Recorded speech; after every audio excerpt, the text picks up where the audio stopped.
Kia ora koutou, and welcome to this lesson in bridge defence. These lessons were given at the Otaki Bridge Club on the 20th and 27th of June 2026. Defence is an important part of bridge playing. Half the time that you're at the table you will be defending, and 2/3 of the time when you're actually doing something, you're not just being dummy, will be in defence. Quite simply, if you can improve your defence, you'll get better scores, and that's true in any format of the game. Defence is much harder than declarer play. Declarer has the advantage of being able to see both their hands, the full assets that they have. They also have generally most of the playing strength, and they can control the play to some extent. Defenders have to guess at their combined assets and strength, and that's not always easy. And because there are two of you, mistakes are twice as likely to happen. But the key to effective defence is discipline and awareness. And at its best, defence can be the most rewarding aspect of the game. Opening leads are probably one of the most difficult decisions a defender will have to make. Their choice will often define the whole course of the defensive play, and the opening leader has just their own cards and the bidding to guide them, and so consequently are bound to make mistakes sometimes. Sometimes their lead will give away a trick, and sometimes it'll give away the whole contract. And this is true at the expert level as well. But there are some principles for opening leads which will help. The opening lead should always give a clear signal to your partner. Make sure that you consider the bidding as well as your own hand, and not only what's being bid, but what hasn't been bid. That can give you some ideas as well. If partner has bid a suit, lead that suit. Even if the opponents have bid into no trumps, showing there some sort of hold in that suit, lead the suit anyway. If it doesn't work out, that's your partner's fault. Lead an unbid suit if one is available. If the opponents have bid suits on the way up to a no trump contract, say, then the unbid suit is likely to be the weakest. Otherwise, you can lead from your longest and strongest suit. If you can, avoid leading away from tennises. So a tennis is usually two honours with a gap in the middle, like king and knave. Often that will give away a trick. So if you can, if it's possible, try not to lead away from that. If you have a very weak hand, you're unlikely to take many tricks in defence, but your partner may be able to. So try to guess your partner's suit and lead that. Not always easy, but sometimes there are clues, and we'll cover that later. And here's a rule. If there's one thing that you take away from this series of lessons, it's this: never, ever lead away from an ace in a suit contract. Never. It's always a bad idea. I'm going to go through a list of standard leads from best through to least, if you like. So the gold standard is from a sequence, like king, queen, knave. For example, if you lead the king, wherever the ace is, the queen and the knave will be promoted to full tricks. Sometimes you have what's called a near sequence. So this is where you have two honours, a gap, and then the next card down. King, queen, 10 is missing the knave. Queen, jack, 9 is missing the 10, etc. Leading the top of those near sequences is also generally a good lead. If you have a suit that is headed by ace-king, leading the ace is often a good lead as well. It allows you to take a look at dummy, which is sometimes useful. You'll know whether to continue that suit or to switch. It's usually a safe lead too, and usually doesn't give anything away. Leading a singleton against a suit contract is a good aggressive lead, but what you're trying to achieve by doing that is your partner will win the trick and then send another card of that suit back for you to ruff. If your partner is not likely to win the lead, because maybe your partner's weak, then leading a singleton may only help declare. If you have 4 cards or more that don't contain a sequence, leading the 4th highest is often a good idea. It allows your partner to use the rule of 11 to work out which card you've led from and what they should play. We'll go over that later as well. From a doubleton, lead the top card. If you have 3 cards to an honour, lead the lowest. And if you have 3 low cards that you need to lead from, lead what's called mud, middle, up, down. And this order goes for whether you're leading your partner's suit or an unbid suit or any suit lead at all against no trumps or suit contracts. I spoke before about finding partner's suit. This is the sort of thing I mean. So here's what's pretty uninformative bidding at first glance, and this is our hand. But what can we tell from the bidding? We can actually tell some things from the bidding. For example, we know that South will not have a 5-card major. If they had a 5-card major, they would have bid it. We also know that North does not have a 4-card major. Again, if they had a 4-card major, they would have used Stamen in order to find the 4-4 fit, but they didn't. So we can be pretty sure that they don't have a 4-card major. Our longest suit is hearts, but even if we manage to establish the heart suit with the help of partner, we'll never get back in to cash them. So forget about the hearts. So what are we going to lead? We're going to lead one of the other suits. If our partner has a strong suit, it's more likely to be a major than a minor, and in this case, it's got to be spades, if anything. This sort of logic is how you should approach pretty much every opening lead. Just run through that, or run through what the possibilities are. Try and work them out if you can. Sometimes you're in the dark. But we'll lead, in this case, the knave of spades. Now, let's just have a look at that hand. Here it is here, and you can see that a lead of the knave of spades allows the defence to take the first 6 tricks. Any other lead would mean that declarer would have an easy road to 11 tricks, 2 over tricks in other words. So the lead of the knave of spades in this case has made a difference of 4 tricks. Instead of getting 2 over tricks, they go 2 light. When we're leading, sometimes we have to make a decision about whether to make a passive lead or an active lead. An active lead is where we're trying to develop tricks for the defence. A passive lead is where we're not trying to do that, but we're trying not to give anything away. And often we will make passive leads, particularly if we don't have any obvious active leads to make. Let's consider an example. Here, North opens the bidding with 1 heart. South responds 1 spade.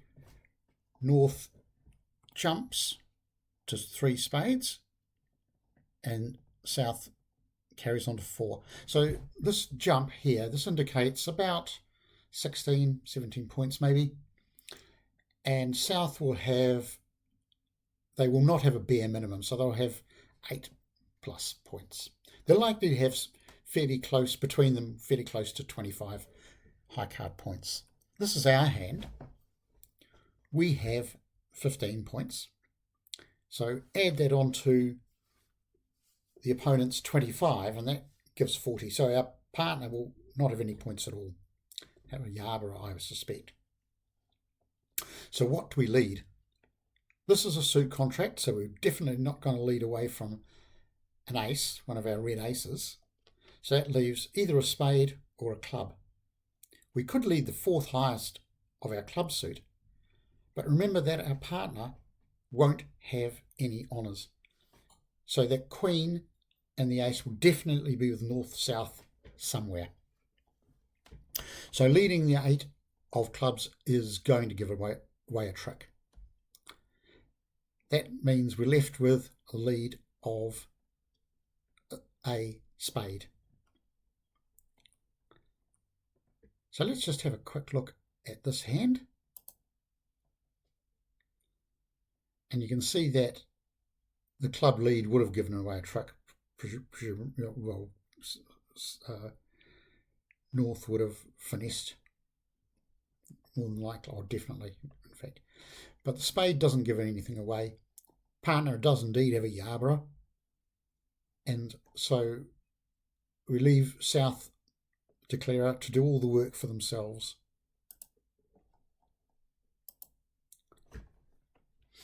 Leading an unbid suit. So in this occasion, the opponents have bid diamonds, spades and hearts on the way to no trump contract. We know that North has at least 4 diamonds and 4 hearts. South has at least 4 spades, and because South bid no trumps, they should have a club stop of some kind. And their point count will be fairly close to 25 because South wasn't strong enough to jump to 3 no trumps. They had to invite, and North accepted the invitation. This is our hand. We have 6 points. Our partner will have 8 or 9. So what do we lead? Well, we've got a tennis, and ace-queen is a tennis here in spades. And also, because South bid spades, they're likely to have the king. We should definitely not lead spades. Wait for the opponents to lead spades up to our ace-queen. Hearts and diamonds don't look a particularly good lead, but we have quite a short club holding. It's an unbid suit. If our partner has a long suit, it's very likely to be clubs. We should lead the 9 of clubs. Let's have a quick look at this hand. Here you can see that on the lead of the 9 of clubs, we're setting up several winners for our partner, and South will only make their ace. They won't make any other tricks in clubs.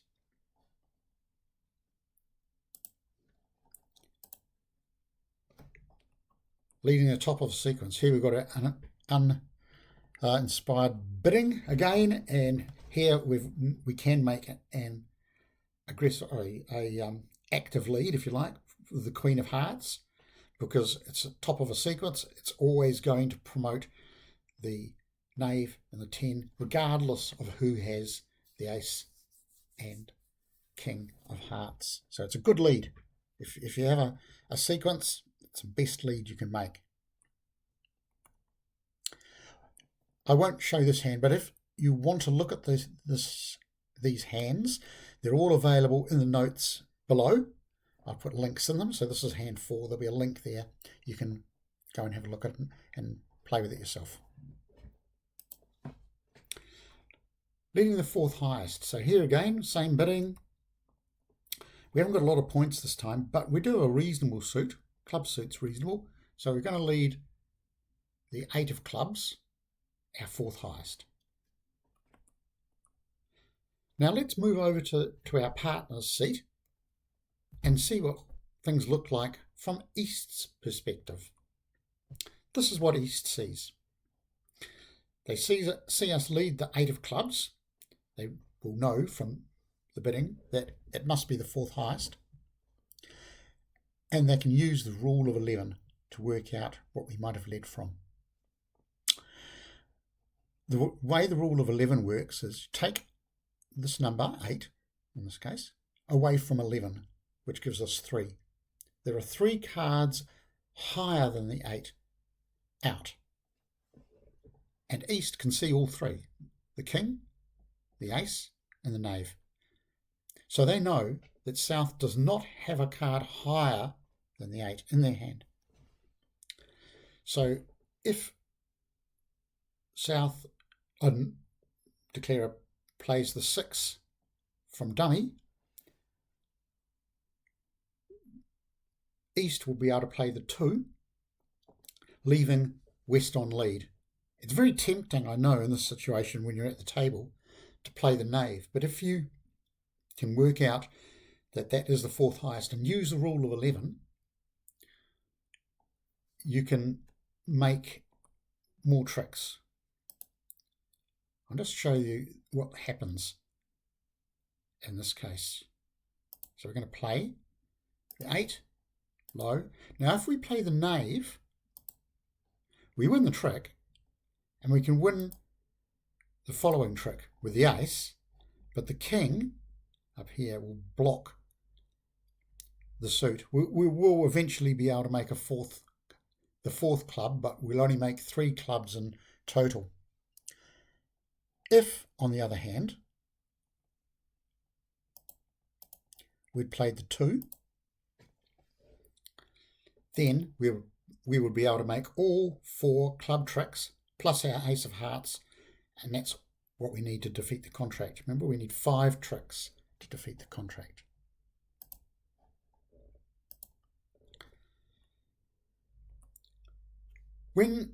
After we've made our opening lead, Dunny will go down, and then it's time for us to review the new information that we've got. How many points is partner and declarer likely to have? And where are the missing high cards likely to be, based on the bidding and what we can see in dummy? We should think, how many tricks do we need to make to break the contract, and where are those tricks going to come from? And as the play goes on, we should try and keep account of the cards played in each suit. This last point, this is not a trivial matter. It's difficult. It's really hard to count, and the only real way of doing that is by training. Start off, just count 1 suit. Work out what the key suit might be, and just keep a track of that suit. Don't worry about the other ones.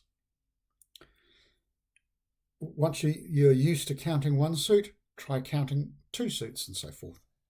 When you're in dummy, practice by counting the suits as they're played. This is really good practice for you. The more you practice, the easier it will become. It will start to become second nature. And it makes a real difference if you know how many cards of each suit have gone and which cards have gone, even better. Signals and discards are the next topic that I'd like to talk about. Communication between yourself and your partner is vital for an effective defence. And the only way you can communicate is by the play of the cards. We can use 2 methods for this. We can use what are called attitude signals. So this is on lead, particularly the lead of our partner. I recommend you use reverse attitude. It's the one that the New Zealand Bridge Society recommend as well. And it's easy to remember. High equals hate, low equals like. So if you like the suit, play a low card. If you hate the suit, play a high card. And that will help your partner decide what to do. I would also recommend that you use a discard system. We'll cover discard systems a little bit later on. But make sure that you've got the agreement with your partner before you play. Here's an example. Again, pretty uninformative bidding, and this is what we hold. In this occasion, we have a near sequence. This is that king, queen, we're missing the knave, the 10 and the 4. So leading the top of a near sequence is generally a good idea. So here we go. We lead the king, and it holds a trick. What next? Well, let's stop and think. In clubs, which cards are missing? Which honours are missing? Well, the ace and the knave are missing. Who's likely to have them? Well, hopefully our partner has told us. Low equals like. And we know that that's our partner's lowest card, as we can see the 3 on the table. We've got the 4. So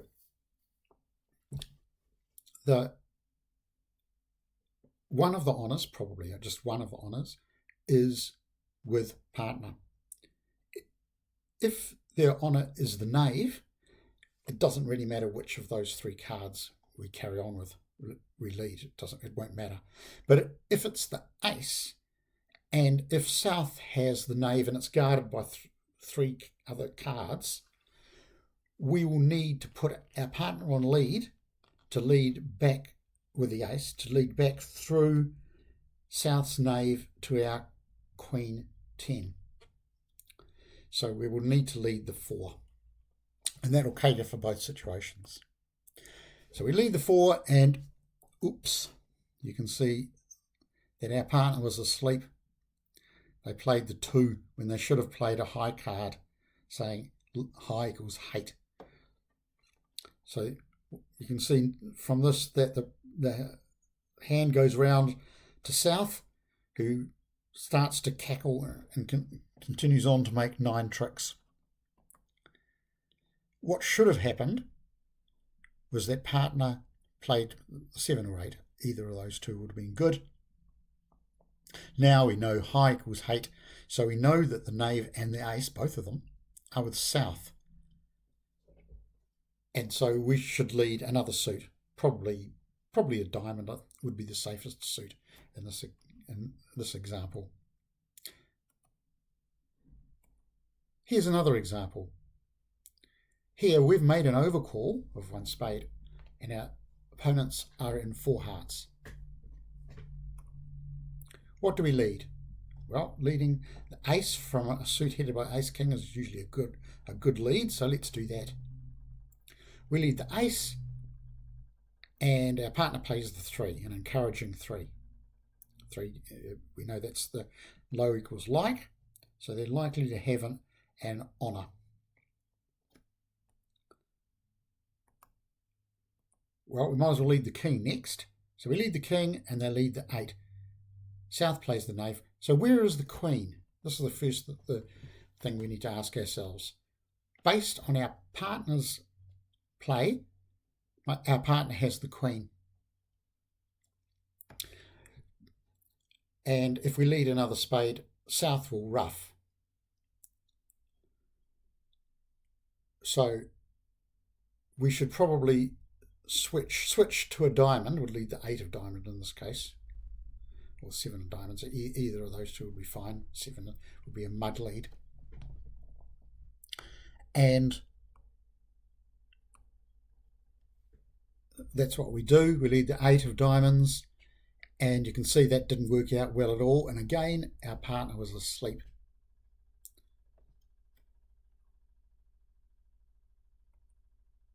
So let's have a look at what should have happened. We play the ace, goes to the 4.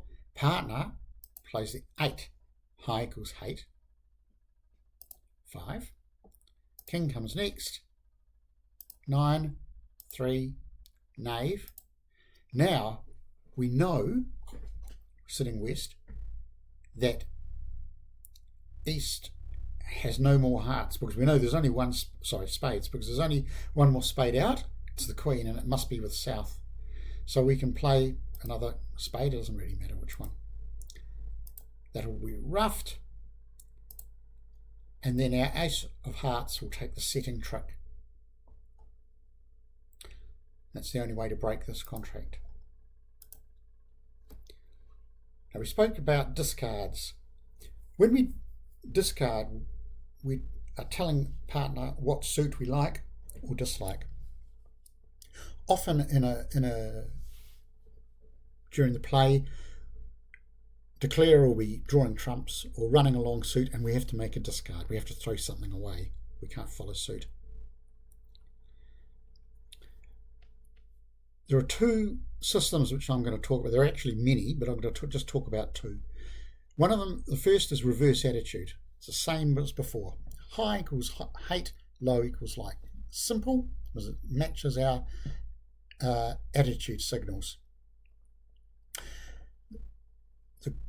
The con of it, if you like, is that if you discard what you don't want, you're still leaving doubt about what you do want. And if you discard what you do want, then you're weakening a good suit. This is especially true in no trumps. The other system that I'm going to suggest is Levinthal. It's a low spot points to a lower of the remaining suits, and a high spot points to the higher of the remaining suits. It's very versatile. It fits with other suit preference signals, and you're more likely to have a card readily available that will convey the message you want to convey. The con is it's a bit more complicated. You have to learn, you have to get used to playing it. I would recommend that if you're new to discards, that you just use a reverse attitude. It's nice and simple. But here's an example, and we'll see how that works. South opens the bidding with 1 heart. North says 3 no trumps, so they've got an opening hand themselves, probably 2 hearts and stoppers in the other suits. It's to play, but North probably has a 6-card heart suit and would rather play in hearts. It's fine. This is what we hold. So what do we lead? What do we lead? Well, we have a good active lead here in spades, the Queen of Spades. It's a good lead, so let's do that. So we lead the Queen of Spades, and this time our partner plays the 9. High equals hate, so they obviously don't like spades. That's all good. Now, South crosses to the King of Hearts on the table, then plays the 8 of Hearts back to his ace in hand, and then the 5 to our Queen. So there's the 4 across to the King, the 8 across to the ace, and the 5 to your Queen. So what now? Well, we have 3 choices. We can lead a spade, a diamond, or a club. I mean, a spade lead will promote our 10, but I don't think we'll ever get back into to cash it. So probably not very good to lead a spade. So that leaves us with either leading a diamond or a club. Our partner can have an ace, but they'll only have 1 ace. Could it be diamonds or clubs? Well, if we look at this card here, our partner has told us. They've told us that they like diamonds. So we should lead our Queen of Diamonds to trap North's King. Let's have a look at the full hand. You can see that here that on the lead of the Queen of Diamonds, Declarer is going to lose 3 diamond tricks and the contract. And we know that because we were given help by Declarer signalling with a low card. Here's another example. This is a little more complex. We have the ace of clubs. The 1 club bid here. A 1 heart bid by South. North bids 2 hearts. South bids 3 clubs. What's going on here? Well, North may have been forced into bidding 2 hearts on 3 card support because of their hand. And so South has basically said, I've actually got 4 clubs. If you'd rather play in clubs, we can play in clubs. By bidding 3 hearts, North's saying, no, I've actually got 4 hearts. I'm happy with hearts. And so South pushes on to 4. We've got, I don't know if you can follow the bidding, but if there's something that should stand out to you, and it's in clubs. We have 4 clubs. North has 4 clubs. South has 4 clubs. So our partner, at most, has a singleton. That means that we will be able to give our partner a ruff. So that will make, we've got 1 spade trick, 1 heart trick, and a club ruff. That's 3 tricks. We need 4 to break this contract. Where's the 4th going to come from? Well, it'd be quite nice if we could get our partner to ruff 2 clubs. But how are we going to arrange that? We know that our partner has 3 hearts. We know that because opponents have shown a 4-4 fit in hearts. We only have 2. Our partner has 3. So it's possible that we can get 2 heart ruffs, but only if we can convince our partner to return a spade once they've ruffed the heart. How do we do that?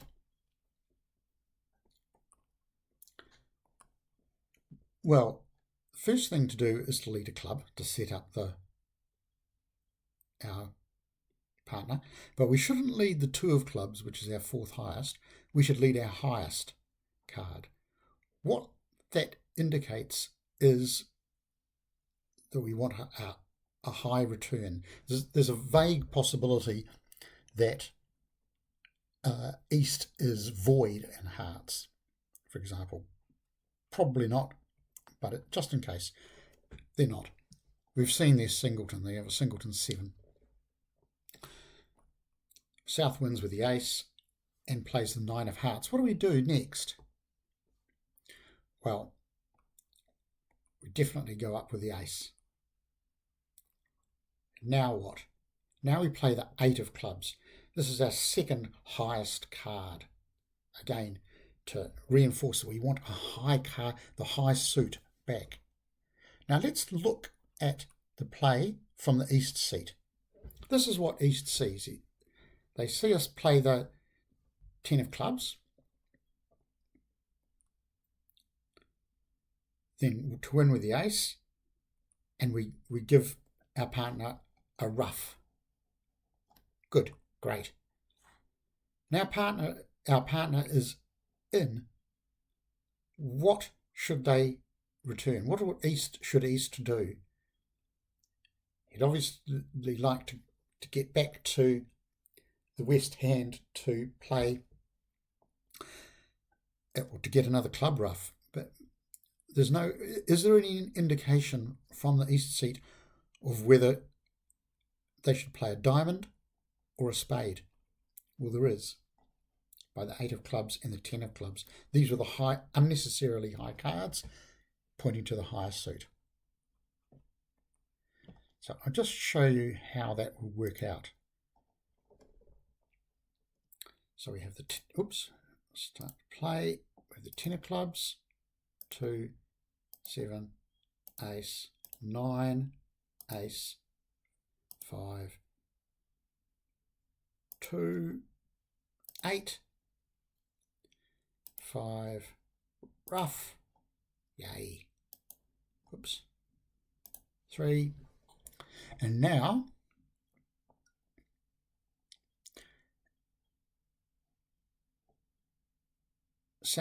East knows to play a spade rather than a diamond because we've played 2 high cards. I play a spade, and get another ruff to defeat the contract by one trick.